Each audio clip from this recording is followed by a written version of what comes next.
morning, student. Welcome back in this class. I hope you are safe and healthy at your home.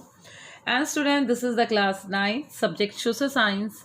And today we are going to start new chapter number 5th of geography. And the topic name is natural vegetation and wildlife.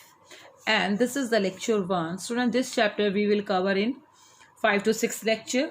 And student, in this chapter we will learn about different types of vegetations, different type of forest, and different species of wildlife. Student, we have seen different types of vegetations and different type of wild animals, and many forest provided many useful things. Okay, and with the help of natural vegetation and wildlife, we can maintain our ecosystem also. So student, in this chapter we will learn about natural vegetations and different wildlife. So student, let's start, and today we will cover some topic. Firstly, I will give some introduction about natural vegetations, and second, meaning of flora and fauna. Flora and fauna means natural vegetations and wildlife. And next, factor affecting natural vegetation. Students, some area are fertile, and some area are plateau, some area are Himalayas. So and vegetation are different from different areas. So some factor affect natural vegetations. And last, I will homework. Okay student, so student, let's start. Firstly, we will read about introduction. Introduction means India has various types of flora and fauna. India is a very big country, and India has different types of plants and animals. And flora and fauna related to natural vegetation and wildlife. And India is one of the 12th mega biodiversity country of the world. Total means total in the world. Total 12 mega biodiversity country means different types of flora and fauna found in these countries. So India is one of the mega diverse country in the world. पूरे world में बहुत सारी countries हैं, 12 ऐसी countries है जहाँ पे different types के फ्लोरा एंड फोना वहाँ पे पाए जाते हैं. तो इंडिया भी उनमें से एक ऐसी कंट्री है जहाँ पे बहुत बड़े लेवल में डिफरेंट टाइप्स के प्लांट्स एंड एनिमल्स पाए जाते हैं. तो इसलिए इंडिया को कहा जाता है बायोडाइवर्सिटी कंट्री.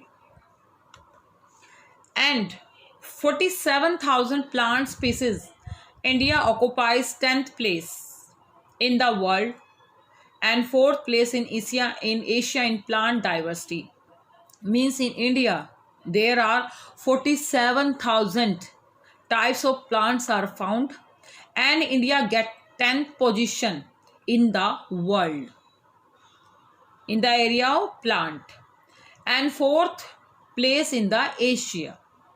यानी कि पूरे वर्ल्ड में इंडिया में जो प्लांट पाए जाते हैं, जो प्लांट है वो 47,000 से ज़्यादा क्या पाए, near about 47,000 types of plants जो इंडिया में है. और जिसमें क्या है, इंडिया का जो पूरे वर्ल्ड में जो नंबर आता है वो 10th नंबर पे है. और पूरे एशिया में जो इंडिया की जो पोजीशन है वो 4th प्लेस पे. यानी कि इंडिया में बहुत टाइप्स की प्लांट्स पाए जाते हैं, अलग अलग डाइवर्सिटी ग्रुप के, अलग अलग कलर के, अलग अलग शेप के जो प्लांट्स हैं. इसी वजह से जो इंडिया का पूरे वर्ल्ड में पोजीशन वो 10th है, और एशिया में जो पोजीशन है वो 4th प्लेस पे है. And there are about 15,000 flowering plants in India, which account 6% in the world total number of flowering plant. यानी कि in India there are different types of flower are found in our surrounding area, and India have 6% in world total number of flowering plant. यानी कि world में इसका जो India की position है वो 6% है. यानी वर्ल्ड में जो डिफरेंट टाइप्स के फ्लावर है उसमें से 6% जो फ्लावर है वो इंडिया से क्या आते हैं. इंडिया में इतने टाइप के फ्लावर क्या होते हैं, पाए जाते हैं. And 90,000 species of animal. 90,000 यानी यहाँ पे जो एनिमल्स हैं उसमें जो उनकी भी बहुत सारी क्या स्पीसीज पाई जाती है, उनकी बहुत सारी क्या वैरायटीज़ पाई जाती है. जिसमें क्या है, इसमें rich variety of fish and marine waters, इसमें बहुत टाइप्स की क्या डिफरेंट टाइप्स की क्या होती हैं, फिशेस पाई जाती हैं। एंड नॉन फ्लावरिंग प्लांट, वो प्लांट जो जिसके फ्लावर नहीं होते लेकिन वो प्लांट्स होते हैं, जैसे कि फंगी, फर्न्स एंड एल्गी। ये भी हमारी जो कंट्री में पाए जाते हैं, जो आपके क्या है फ्लावर नहीं होते, उनको क्या कहा जाता है, नॉन फ्लावरिंग प्लांट्स कहा जाता है। तो these are different types of flora and fauna found in our country. And India got position of 10th% in world and fourth position in Asia in plant diversity. And here are 15,000 flowering plants are found, and 90,000 species of animals.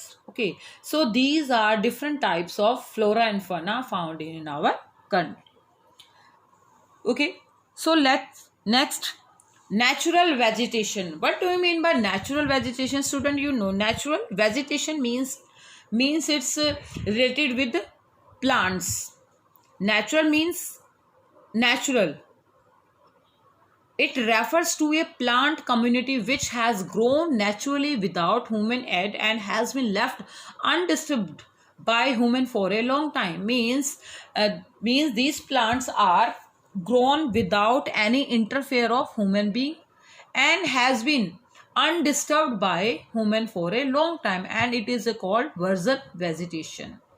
Natural vegetation, it is also called virgin vegetation because it has grown without interfere of human being by natural.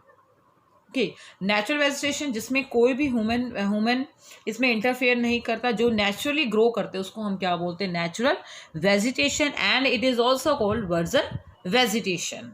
And vegetation is also called flora. Okay, and next types of virgin vegetation, student. Virgin vegetation means natural vegetation have two types, endemic or indigenous species. Indigenous species means these plant species are originate in India, means these plants are related with India, means these plants are origin in India. It's called endemic species of plant. And next, exotic means outside plants, and these plant species are originate outside India, mean these plants are get from other side of the country, and it is called exotic species. यानी version vegetation के two types हैं, endemic और exotic. Endemic जो हमारे India में जो origin होते हैं, यानी कि इंडिया में जिसमें इंडिया में ही उसकी क्या होती है, पैदावार होती है, ओरिजिन होता है, उसको हम बोलते हैं एंडेमिक। और एक्सोटिक होता है जो हमारे इंडिया में नहीं होता, हम बाहर से क्या करते हैं, उसको इंपोर्ट करते हैं, उसको हम क्या बोलते हैं, exotic. These plant species are originate outside India. So these two types of virgin vegetation. So student, virgin vegetation, it is also called natural vegetation, and natural vegetation is two parts. Endemic means India, and exotic means outside India. And next, meaning of flora and fauna. Flora, you know, flora means plant, means different types of plants. It is called flora. And fauna means different types of animal, different species of animals. And here are 90,000 species are found in our country. Okay, so flora related with plants, and fauna it's related with animals. And flora is also called natural vegetation, and fauna it is also called wildlife. So student, in this chapter we will learn about the flora and fauna. Okay, and it is also called natural vegetation and wildlife. And next, student, you know, some area are fertile, some area are desert area, some area are marshy area. So some factor affect vegetation. Firstly, two factor affect vegetation. Firstly, relief and climate. Relief means the upper part of the earth, you know, upper layer of the earth is called relief, means crust, upper layer. Soil and land. Relief includes soil and land, because some area are fertile, some area are undulating, some area are flat, and some soil are very fertile and some soil are not suitable for agriculture. So relief, it includes soil and land. And then we will learn about climate also affect vegetation, because some area are very very cool, very cold, and some area are very hot, and some area receive sunlight during the year, but some area get short rainfall, means less rainfall. So these factors are affect the growth of vegetation. So student, firstly we will discuss relief feature. Relief means the upper part of the crust. The upper part of the crust is also called relief. Okay, and it includes land. यानी जो आपका जो land वाला जो part है, यानी कि जो लैंड और सोयल है, जो क्रस्ट का अपर पार्ट है, उसको हम क्या बोलते हैं, लैंड बोलते हैं. And it affects the natural vegetation directly और indirectly. Land affect vegetation because some lands are fertile and some land are flat, and some land are undulting terrain area. Okay, and the nature of land such as plain area, some area are plain, some area have hilly area, some area are covered with plateau. Major physical division in India such as northern plain, Himalayas, northern plain, coastal plain, okay, peninsula plateau, coastal area, and the desert. So these types of land influence the type of vegetation. And the fertile land is very fertile for agriculture. Means those the area are flat and a fertile land, and the flat land is very fertile for agriculture. But the undulting means not plain area. Undulting means जो area क्या smooth नहीं होता, rough terrain होता है, जहाँ पे बहुत ज़्यादा क्या होता है, चेंजेस होते हैं, फ्लैट लैंड ना होके रफ टेरन होता है. यानी जो क्रस्ट का अपर वाला जो पार्ट होता है वो स्मूथ ना होके उसमें बहुत ज़्यादा क्या होते हैं, यानी कि उबड़ खाबड़ होना, काफ़ी सारे ढलान होना, फ्लैट ना होना. तो are areas where grass land, वहाँ पे क्या होता है, this area are not fertile for agriculture. And undulating and rough terrain are area where only grass land and wood land develop, जहाँ पे केवल घास होती है या क्या होते हैं, वुड लैंड होते हैं, जिससे क्या बनाई जाती है, वुड बनाई जाती है, नहीं लकड़ी के लिए, लकड़ी उस पेड़ों से फिर क्या बनता है, लकड़ी बनाई जाती है. Develops and give shelter to variety of wild life. यानी कि जहाँ पे ग्रास होते हैं या वुड लैंड्स होते हैं, वहाँ पे यहाँ का एरिया क्या होता है, अनडल्टिंग होता है, रफ टेरेन होता है. तो वहाँ पे बहुत सारे वाइल्ड लाइफ हैं, वो वहाँ पे रहते हैं, उनको क्या मिलता है, शेल्टर मिलता है. यानी कि मोस्टली एरिया कहाँ होता है, फॉरेस्ट एरिया में होता है, जहाँ पे एरिया फ्लैट ना होके अनडल्टिंग होता है, फर्टाइल नहीं होता, तो उस एरिया को हम क्या बोलते हैं, undulating and rough terrain. So student, vegetation पे भी डिपेंड करता है. आप देखना जो एरिया फर्टाइल होगा वहाँ वेजिटेशन ज़्यादा होती हैं. और आपको पता है नॉर्दर्न प्लेन एरिया वो बहुत ज़्यादा फर्टाइल है, एग्रीकल्चर के लिए बहुत यूज़फुल है. लेकिन जो आपका हिली एरियाज़ है, जहाँ पे बहुत ज़्यादा क्या होती हैं, बहुत सारे स्लोप बने होते हैं और बहुत ज़्यादा क्या होते हैं, चेंजेस होते हैं स्लोप में, उसको हम क्या बोलते हैं, अनडल्टिंग रफ टेरेन होता है. वहाँ पे जो एरिया होता है वहाँ पे क्या होता है, एग्रीकल्चर के लिए सूटेबल नहीं होता. तो ये सारे जो फैक्टर हैं वो अफेक्ट करते हैं वेजिटेशन की ग्रोथ को. नेक्स्ट, सॉइल आपको पता है मिट्टी. In India there are different types of soil are found and it also varies from place to place. हर एरिया में जो मिट्टी है उसकी क्या होती है, अलग अलग होती है. आपने पढ़ा था उसमें भी कि different types of soil are found such as bangar and khadar. Bangar soil is very old soil and is not fertile, and khadar is a new alluvial soil and it is very fertile for agriculture. So students, soil is varies from place to place. And the sandy soil of the desert support cactus and thorny bushes.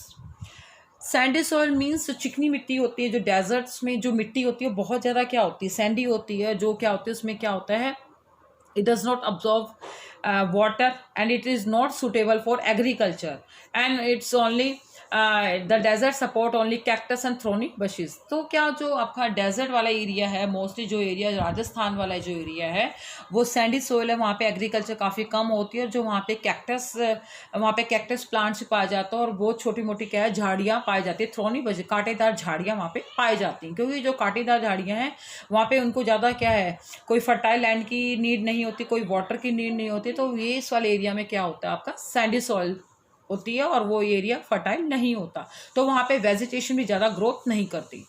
Wait marshy and deltaic soil support mangroves and deltaic vegetation. Mangroves plants होते हैं, mangroves forest होते हैं, जो क्या होते हैं जहाँ पे बहुत पानी होता है, यानी wet and marshy area and deltaic soil support mangroves and mostly जो वेटी एरिया है in in the Ganga Brahmaputra delta, it is lie in west Bengal. West Bengal में जो आपका जो है वहाँ डेल्टा बनता है, वो बहुत ज़्यादा क्या वेट है, मर्शी है और डेल्टिक है। वहाँ पे क्या होते हैं मैनग्रूव्स और डेल्टिक वेजिटेशन होते हैं, क्योंकि जो वेजिटेशन पानी में होती है उसको हम क्या बोलते हैं, mangroves vegetation and deltaic vegetation, and it is mostly found in Ganga Brahmaputra delta. And the hill slope have कॉलोनिकल trees. Hill slopes होते हैं जो जैसे कि माउंटेन्स वगैरह पे होते हैं, और वहाँ पे जो ट्रीज होते हैं वो कॉनिकल होते हैं, वो क्या होते हैं काफ़ी लंबे होते हैं, कॉनिकल्स होते हैं, लंबे होते हैं, जो क्या होते हैं जो ठंड में होते हैं, जिसकी वजह से कॉनिकल यानी कि उनकी जो शेप होती है वो ट्रायंगल शेप होती है, कॉनिकल शेप में होती है, जिसकी वजह से जो वहाँ पे जो स्नो होती है या बर्फ़ वहाँ पे होती है वो आसानी से क्या उन पौधों के से क्या होती है नीचे की तरफ मूव कर जाती है। तो वहाँ पे हिली एरियाज़ में मोस्टली जो होते हैं वो होते हैं कॉनिकल ट्रीज़ होते हैं। तो डिफरेंट टाइप के स्लोप की वजह से या डिफरेंट मिट्टी की वजह से वहाँ की वेजिटेशन भी क्या होती है, इन्फ्लुएंस होती है, और उसी के अकॉर्डिंग वहाँ पे वेजिटेशन की ग्रोथ होती है। Okay, so these two factors are related with relief, and the relief feature are affect the growth of natural vegetation. Next, climate. Student, climate means the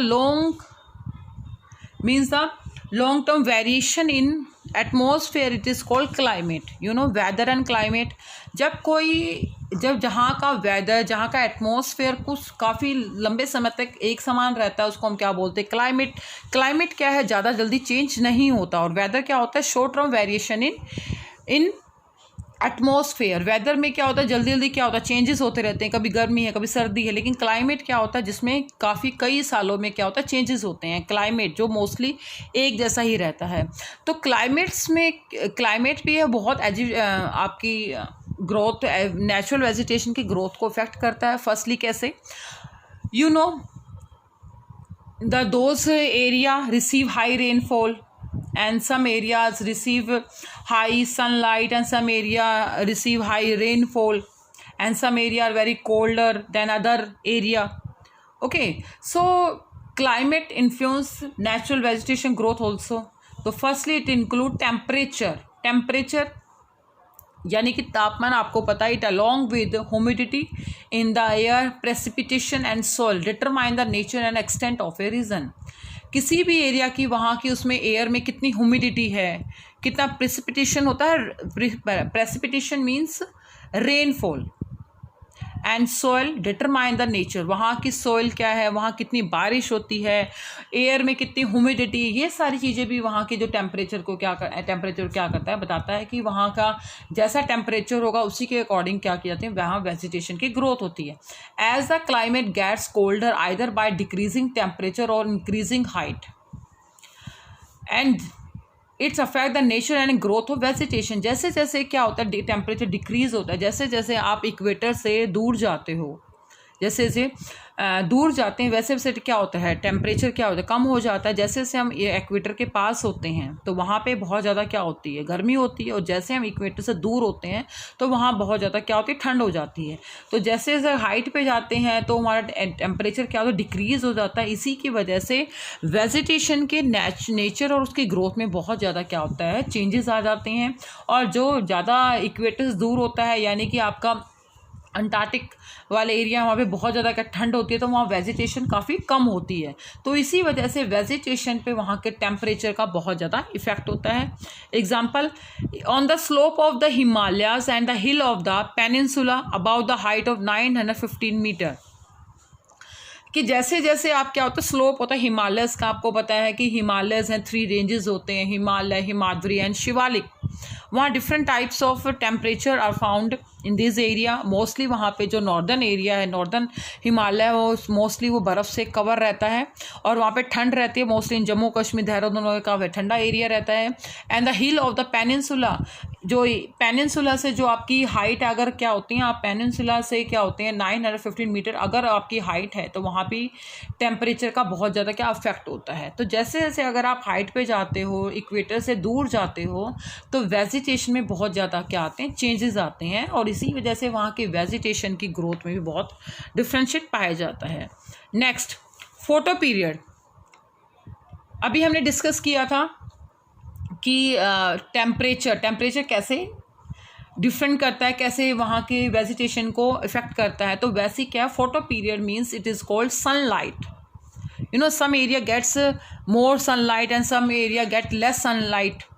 Okay, and the amount and duration of sunlight is known as photoperiod। यानी जो जिस area में क्या होता है, photoperiod यानी कि कितनी अमाउंट और ड्यूरेशन है वहाँ पे सनलाइट रहती है, यानी कि किस एरिया में कितना सनलाइट है, कितना, उसके टाइम पीरियड को हम क्या बोलते हैं, फोटो पीरियड बोलते हैं।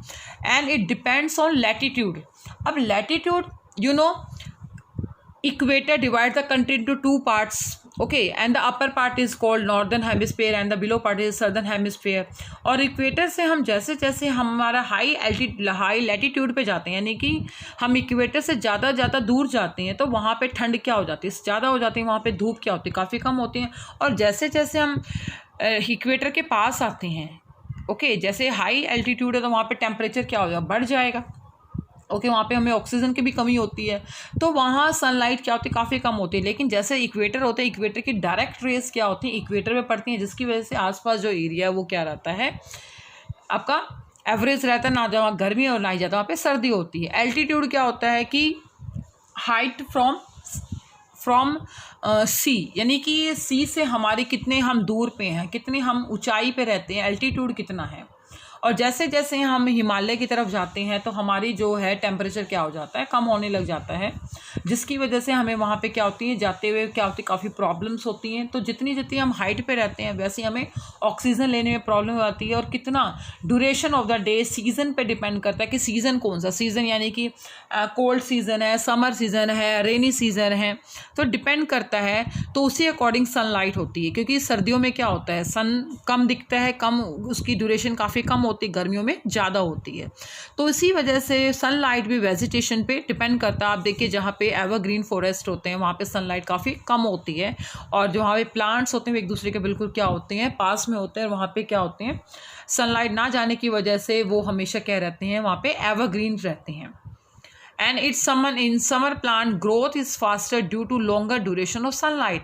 और समर प्लांट है, इन समर गर्मियों में मोस्टली जो प्लांट है वो जल्दी क्या होते हैं, ग्रो करते हैं ड्यूरिंग टू सनलाइट, क्योंकि गर्मियों में सनलाइट क्या होता है, ज़्यादा होती है, क्योंकि दिन क्या होते हैं, काफ़ी लंबे होते हैं, ज़्यादा सनलाइट होने की वजह से जो समर प्लांट्स हैं उनकी ग्रोथ भी क्या होती है, ज़्यादा होती है। तो सनलाइट की वजह से अब जम्मू कश्मीर है वहाँ पर क्या होती हैं, जो है सनलाइट काफ़ी कम होती हैं। नॉर्दर्न प्लेन एरिया में सनलाइट क्या होता है, बराबर रहता है, जैसे इक्वेटर के पास सनलाइट क्या है, प्रॉपरली रहता है। तो इसी वजह से जितना जितना हम इक्वेटर से दूर जाते हैं तो सनलाइट वहाँ क्या रहता है, कम रहता है, जिसकी वजह से वहाँ पे ठंड होती है। और जिस एरिया में सनलाइट ज़्यादा होता है वहाँ पे ग्रोथ, वहाँ पे प्लांट्स की ग्रोथ भी क्या होती है, ज़्यादा होती है। तो it depends on the duration and amount of sunlight. For example, the southern slope of the Himalaya are covered with thicker vegetation than the northern slope due to more availability of sunlight।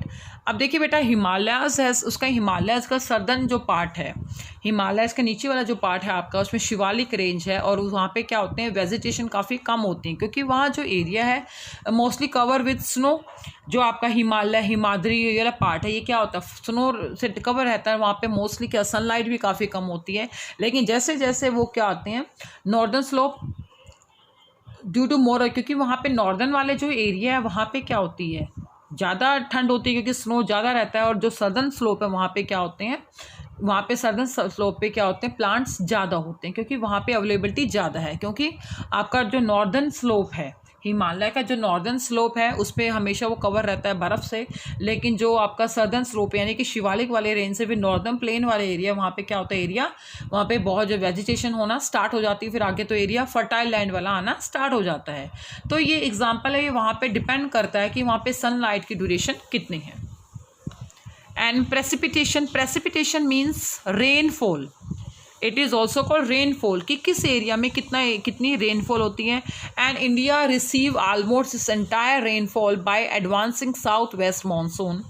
Advancing south west monsoon यानी कि firstly जो monsoon होते हैं वो अपने India में जून to सितंबर में start होते हैं। एंड इट स्टार्टेड फ्रॉम, सबसे पहले केरला से में सबसे पहले बारिश स्टार्ट होती है, केरला से फिर महाराष्ट्र में होती है, उसके बाद पूरे इंडिया में क्या होती है, बारिश होना स्टार्ट हो जाती है। ओके, एंड रिट्रीटिंग यानी जब वापस मानसून जब वापस जाता है, मानसून जब वापस जाता है नॉर्थ ईस्ट की साइड से, तो तमिलनाडु में जाते हुए क्या होती है, बारिश होती है। तो ये इंडिया में क्या होती है, कुछ एरिया में बहुत ज़्यादा बारिश होती है, कुछ में क्या होती है, काफ़ी कम बारिश होती है। तो जहाँ पे ज़्यादा बारिश होती है वहाँ पे भी क्या होती है, लेस वेजिटेशन होती है, और जहाँ बारिश एवरेज होती है वहाँ पे एरिया क्या होता है, फर्टाइल होता है, और वहाँ पे क्या होती है, और वहाँ पे वेजिटेशन भी ग्रोथ करती है। And areas heavy rainfall always dense vegetation than other area with lesser rainfall. जहाँ बारिश होती है वहाँ पे क्या होती हैं, वेजिटेशन भी अच्छी होती है, और जहाँ पे रेनफॉल काफ़ी कम होती है जैसे कि डेजर्ट्स वगैरह एरिया है जहाँ पे काफ़ी कम बारिश होती है, तो वेजिटेशन भी क्या होती है, काफ़ी कम होती है। तो precipitation means rainfall. And for example south west monsoon rain on the western slope. अभी हमें लास्ट चैप्टर में पढ़ा था कि वेस्टर्न स्लोप है, वेस्टर्न स्लोप और ईस्टर्न स्लोप में, वेस्टर्न स्लोप यानी कि वेस्टर्न घाट में हैवी क्या होती हैं, वहाँ पे बहुत ज़्यादा क्या है, ट्रॉपिकल एवरग्रीन फॉरेस्ट है, क्योंकि वहाँ पे जो बहुत ज़्यादा क्या होती हैं, this area get a heavy rainfall, यानी बहुत ज़्यादा बारिश होने की वजह से जो एरिया है वो क्या रहता है, फॉरेस्ट से कवर है, और जो वहाँ फॉरेस्ट पाए जाते हैं उनको कहा जाता है एवरग्रीन फॉरेस्ट कहा जाता है। On the other hand the eastern slope do not have any such forest. इसके अलावा जो ईस्टर्न स्लोप है, एक तो उसकी वो कॉन्टीन्यूस भी नहीं है, और वहाँ पे ज़्यादा फॉरेस्ट भी नहीं पाए जाते हैं। एक तो वहाँ पे बारिश भी क्या होती है, काफ़ी कम होती है। मोस्टली जो बारिश होती है ईस्टर्न स्लोप में, बारिश क्या होती है, जब मानसून ख़त्म हो रहा होता है तब उस साइड क्या होती है, बारिश होती है। सबसे ज़्यादा जो बारिश होती है आपकी केरला से, महाराष्ट्र से स्टार्ट होती है। जब सबसे पहले मानसून आता है वो केरला और महाराष्ट्र से होता हुआ जाता है, जिसकी वजह से जो वेस्टर्न घाट में बहुत ज़्यादा क्या होती है, बारिश होती है। तो these are factor affect the growth of vegetation. So student, firstly we will discuss about meaning of flora and fauna. Okay, flora and fauna, and then we will discuss about virgin vegetation. Virgin vegetation is also called natural vegetation. Okay, and it has two types. It has two types, exotic and endemic. Okay, and next we will discuss about the factor affecting vegetation. First is relief includes land and soil, and climate includes temperature, precipitation and photo period. Okay student, and today your homework, first question is how many plant and animal species are found in India, and question number second, what is virgin vegetation, and question number third, why are the southern slope in the Himalaya region covered with thick vegetation cover as compared to the northern slope of the same hill. Question number 4, what factors are responsible for the distribution of plants and animals in India, and question number 5, what do you know about flora and fauna. Okay student, all questions done in your fair notebook. Thank you.